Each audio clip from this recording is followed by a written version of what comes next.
Hello everyone. आज का ये ऐतिहासिक एक्सप्लेनर कोई आम क्लास नहीं है। आज हम बात करेंगे उस इंसान की जिसने बिना कोई हथियार उठाए पूरी ब्रिटिश हुकूमत की जड़ें हिला दी। मोहनदास से महात्मा तक का सफर, द गांधी युग। और सर, सच बताऊं तो हम स्टूडेंट्स के लिए ये टाइमलाइंस और इतने सारे मूवमेंट्स एग्जाम्स में बहुत कंफ्यूजिंग होते हैं। क्या आज ये सारे कंसेप्ट सच में क्लियर होने वाले हैं? अरे बिल्कुल राधिका, आज हम रटेंगे नहीं बल्कि एकदम कहानी की तरह समझेंगे। तो चलिए सीधा इस सफर में एक गोता लगाते हैं। तो देखिए, कहानी शुरू होती है 1893 में और ये इतिहास की सबसे दिलचस्प बात है कि कैसे सिर्फ एक रात एक इंसान की पूरी जिंदगी बदल सकती है। सोचिए, एक सूट बूट वाला वेल एजुकेटेड युवा भारतीय वकील फर्स्ट क्लास का टिकट लेकर ट्रेन में बैठा है और तभी पीटर मैरिट्सबर्ग स्टेशन पर सिर्फ उनके सांवले रंग की वजह से अंग्रेजों ने उन्हें सामान के साथ ट्रेन से बाहर फेंक दिया। एग्जैक्टली। कड़कड़ाती ठंड, पूरी रात वो स्टेशन पर ठिठुरते रहे, लेकिन उसी सर्द रात ने उस सूट बूट वाले वकील के अंदर एक ऐसी आग जला दी जिसने आगे चलकर दुनिया का इतिहास बदल दिया। तो सर, अगर हम साउथ अफ्रीका की इस टाइमलाइन को देखें, 1893 में डरबन पहुंचना, फिर 1904 में फिनिक्स आश्रम और 1910 में टॉल्स्टॉय फार्म बनाना और फाइनली 1915 में भारत वापसी। एकदम परफेक्ट। और पता है, ये 21 साल बहुत क्रूशल थे। साउथ अफ्रीका मानो उनके लिए एक ट्रेनिंग ग्राउंड था।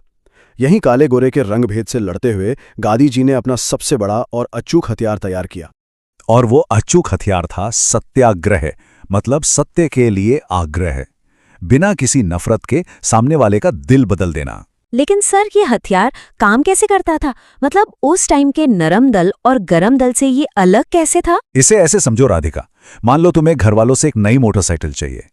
अब नरम बनकर प्लीज प्लीज करोगी तो कोई नहीं सुनेगा, और गरम बनकर घर का सामान तोड़ोगी तो पक्का मार पड़ेगी, राइट? लेकिन अगर तुम शांति से उपवास पर बैठ जाओ, कह दो कि जब तक बाइक नहीं मिलेगी मैं अन्न जल ग्रहण नहीं करूंगी, तो क्या होगा?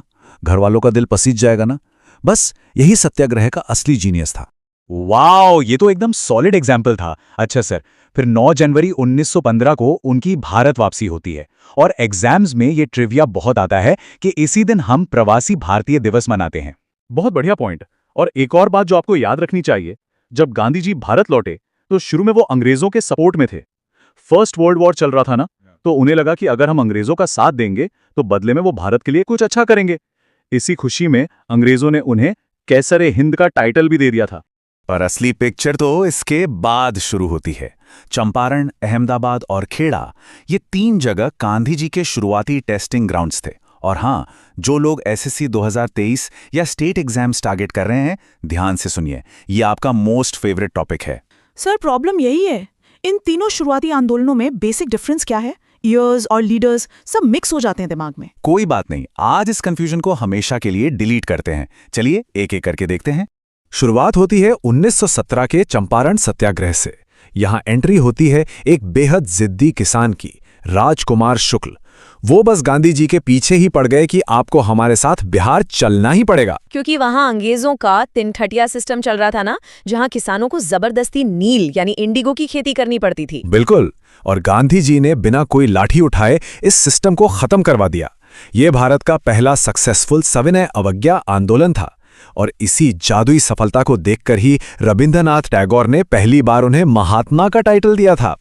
इसके बाद आता है 1918 का अहमदाबाद मिल स्ट्राइक। और सर एक मिनट, ये किसानों का मुद्दा नहीं था ना, ये तो मिल मालिकों और लेबर्स के बीच प्लेग बोनस का विवाद था। एग्जैक्टली। और यही क्रूशियल पॉइंट है कि गांधी जी की अप्रोच कितनी अडेप्टेबल थी।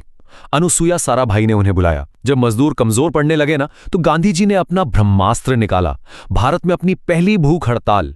और नतीजा, मिल मालिकों को झुकना ही पड़ा और 35% बोनस पर डील डन हो गई। फिर उसी साल 1918 में ही खेड़ा सत्याग्रह हुआ। सोचिए, भयानक अकाल पड़ा हुआ है, लेकिन अंग्रेज कह रहे हैं कि नहीं, टैक्स तो देना पड़ेगा। सर, क्या यही वो आंदोलन है जहाँ सरदार वल्लभ भाई पटेल पहली बार गांधी जी से जुड़े थे? 100%। और याद रखिएगा, ये किसानों का पहला असहयोग आंदोलन था। इन्होंने साफ कह दिया कि हम टैक्स नहीं देंगे, चाहे जो कर लो। और फाइनली ब्रिटिश सरकार को पीछे हटना पड़ा। वाह सर, जिस तरह से आप समझा रहे हैं, टाइमलाइंस दिमाग में एकदम छप रहे हैं।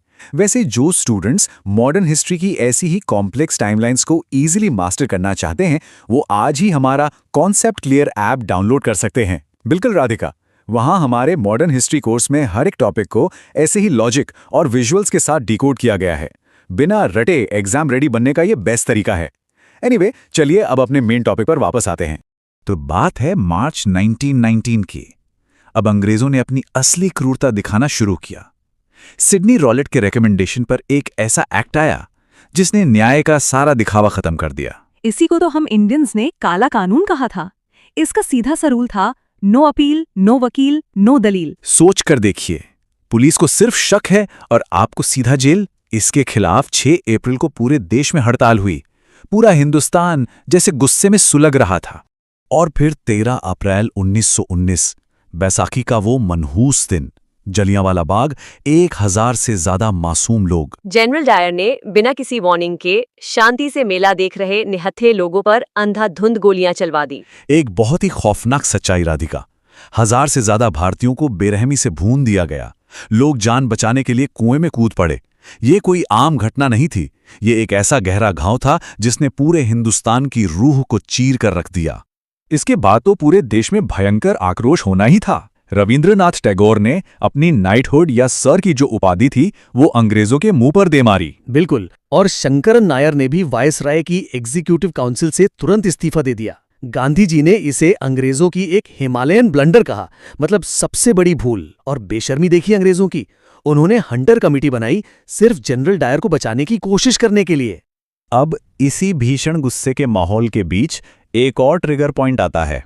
फर्स्ट वर्ल्ड वॉर के बाद अंग्रेजों ने तुर्की के खलीफा का पद खत्म कर दिया था, जिसके विरोध में भारत के मुसलमानों ने अली ब्रदर्स के लीडरशिप में खिलाफत आंदोलन शुरू कर दिया।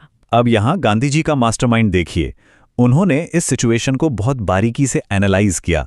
उन्हें लगा कि हिंदू और मुस्लिम यूनिटी का इससे बड़ा मौका शायद ही कभी मिले। दोनों कम्युनिटीज एक साथ मिलकर अपने कॉमन दुश्मन पर वार कर सकती हैं। और इसी मौके का फायदा उठाते हुए लॉन्च हुआ इतिहास का सबसे बड़ा ब्रह्मास्त्र, द अल्टीमेट वेपन, 1920 का असहयोग आंदोलन। सर, इसे आप अपनी क्लासेस में हमेशा उस बचपन वाले कट्टे से रिलेट करते हैं। एकदम सही, क्योंकि ये पूरी तरह से बॉयकॉट का आंदोलन था। कोई मारपीट नहीं करनी अंग्रेजों से, बस उनके स्कूलों में जाना बंद कर दो, उनके कोर्ट्स में मत जाओ, उनके बनाए कपड़े मत पहनो, सीधा उनके मुंह पर कह दो हम तुम्हारा कोई काम नहीं करेंगे, हम तुमसे कट्टेस हैं।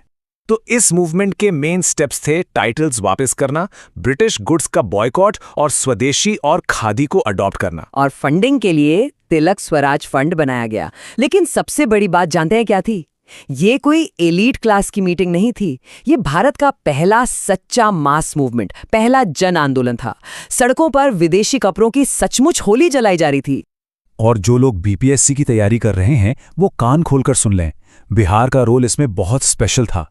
यहाँ एक मुठिया सिस्टम चला था, मतलब हर घर से आंदोलन की फंडिंग के लिए एक मुट्ठी अनाज दान दिया जाता था। क्या गजब का कमिटमेंट था। और सर, इसी दौरान 1921 में बिहार विद्यापीठ बना, सदाकत आश्रम बना और मजहरुल हक साहब ने द मदरलैंड न्यूज़पेपर भी शुरू किया। परफेक्ट राधिका, ये वो डायरेक्ट फैक्ट्स हैं जो स्टेट एग्जाम्स में आपको सीधे नंबर दिलाते हैं। इन्हें नोट कर लीजिएगा। लेकिन सर, इन सबके बीच रविंद्रनाथ टैगोर का एक स्टेटमेंट बहुत शॉकिंग लगता है। उन्होंने विदेशी कपड़े जलाने को एक निष्ठुर बर्बादी कहा था। हाँ, ये एक बहुत ही इंटरेस्टिंग पैराडॉक्स है। देखिए, जिस टैगोर ने गांधी जी को महात्मा की उपाधि दी थी, वही इस बॉयकॉट वाले तरीके से बिल्कुल अग्री नहीं करते थे। उनका लॉजिक था कि ये कपड़े जलाना रिसोर्सेज की बर्बादी है, लेकिन ग्राउंड लेवल पर तब तक ये आंदोलन एक भयंकर आंधी बन चुका था। सब कुछ एकदम गांधी जी के मास्टर प्लान के हिसाब से चल रहा था। लेकिन फिर आता है 5 फरवरी 1922, चौरी चौरा का वो दिन जिसने सब कुछ बदल दिया। यूपी के गोरखपुर में एक गुस्साई भीड़ ने एक पुलिस स्टेशन को चारों तरफ से घेर लिया और उसमें आग लगा दी। 20 से ज्यादा पुलिसकर्मी जिंदा जल गए थे उसमें। बिल्कुल, और ये गांधी जी के उस सबसे कड़े रूल के खिलाफ था कि आंदोलन पूरी तरह अहिंसक रहेगा। लेकिन वहां भयानक हिंसा हो गई। भीड़ आउट ऑफ कंट्रोल हो चुकी थी। और इस घटना के बाद गांधी जी ने जो किया, उसने पूरे देश को जैसे शॉक में डाल दिया। 12 फरवरी 1922 को उन्होंने एक ऐसा डिसीजन लिया जिस पर आज तक डिबेट होती है। उन्होंने इस पूरे असहयोग आंदोलन को रातों रात सस्पेंड कर दिया, जबकि वो अपने एकदम पीक पर था। एकदम सच। जेल में बैठे हुए बड़े बड़े नेशनल लीडर्स का दिमाग हिल गया कि ये क्या हो गया। लेकिन गांधी जी का विजन बहुत क्लियर था। उन्हें पता था कि अगर हमारे तरीके वायलेंट हो गए तो हम अपना मॉरल हाई ग्राउंड खो देंगे और अंग्रेज इस बहाने पूरे मूवमेंट को कुचल कर रख देंगे। पर सर, इतने बड़े फैसले से कांग्रेस पार्टी के अंदर तो जबरदस्त भूचाल आ गया होगा ना। भयंकर भूचाल राधिका। यहाँ से क्लियर वैचारिक बंटवारा दिखता है। एक तरफ था गांधी जी का रास्ता कि अभी रुको, गांवों में कंस्ट्रक्टिव काम करो और सही वक्त का वेट करो, और दूसरी तरफ थे सीआर दास और मोतीलाल नेहरू, जिन्होंने स्वराज दल बना लिया। उनका लॉजिक था कि हम लेजिस्लेटिव काउंसिल्स में इलेक्शन लड़कर घुसेंगे और अंदर से ब्रिटिश सिस्टम को ठप करेंगे। अब इन सब वजहों से ना कांग्रेस एकदम बिखरने की कगार पर खड़ी थी। ऐसा कोई बड़ा लीडर बचा ही नहीं था जो सबको वापस एक धागे में पिरो सके। और शायद इसीलिए 1924 के बेलगांव सेशन में गांधी जी को फाइनली पहली और आखिरी बार कांग्रेस का प्रेसिडेंट बनना पड़ा। एग्जैक्टली। ये बहुत ही क्रिटिकल मोड़ था। ये उनकी मजबूरी थी कमान संभालना, ताकि इस टूटते हुए आंदोलन को वो वापस ट्रैक पर ला सकें।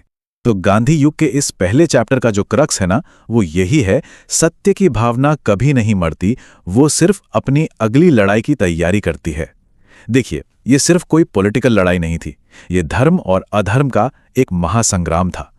चौरी चौरा के बाद एक पॉज जरूर आया, एक ठहराव आया, लेकिन आज़ादी की वो जो धधकती हुई आग थी ना, वो भारतीयों के सीने में कभी बुझी नहीं। तो आज के इस ऐतिहासिक एक्सप्लेनर को हम एक बहुत ही गहरे सवाल पर छोड़ते हैं। क्या ये जो खामोश तैयारी चल रही थी, क्या यही वो चिंगारी बनेगी जो ब्रिटिश साम्राज्य को हमेशा के लिए उखाड़ फेंकेगी? क्या बात है। और इसी जबरदस्त सवाल का जवाब छुपा है इतिहास के अगले पन्नों में। तब तक के लिए इन फैक्ट्स को रिवाइज करते रहिए। हमारे साथ जुड़ने के लिए बहुत बहुत धन्यवाद। याद रखिए, इतिहास को सिर्फ पढ़ना नहीं है, उसे समझना है और अपने कंसेप्ट्स एकदम क्लियर रखने हैं।